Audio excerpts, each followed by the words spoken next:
Ce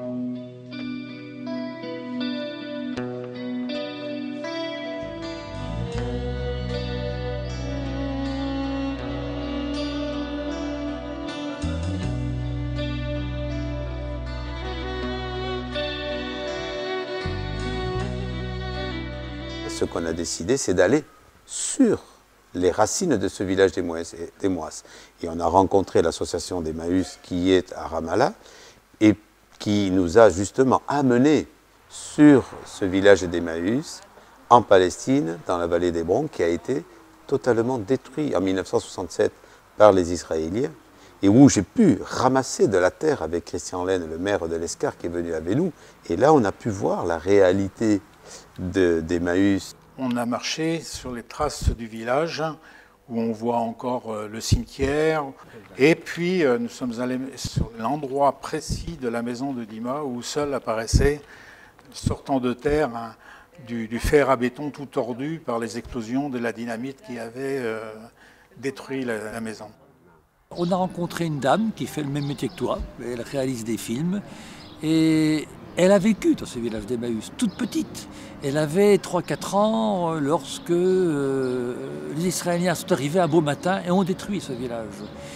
Et ce village, maintenant, c'est un lieu de pique-nique, etc., payé par des militants de la cause israélienne au Canada. Et on a oublié cette histoire-là.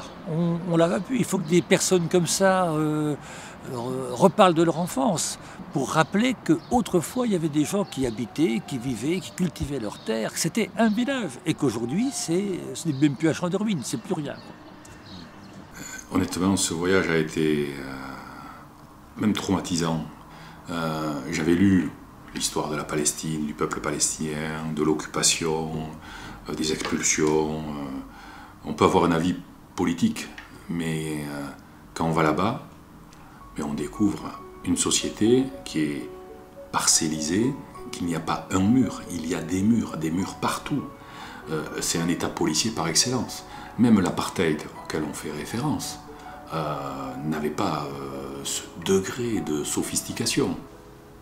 Quand nous sommes arrivés sur les lieux, sur les restes du village d'Emmaüs, c'était très triste.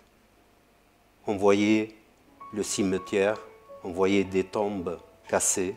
Il y avait même des Israéliens qui roulaient avec leur 4x4 sur les restes de ce cimetière. Je n'ai pas les mots pour dire ce que j'ai ressenti à ce moment-là avec le groupe qui était présent. On y va, quelques jours, on peut se sentir désarmé, au sens politique du terme, et peu utile. En fait, le témoignage est important.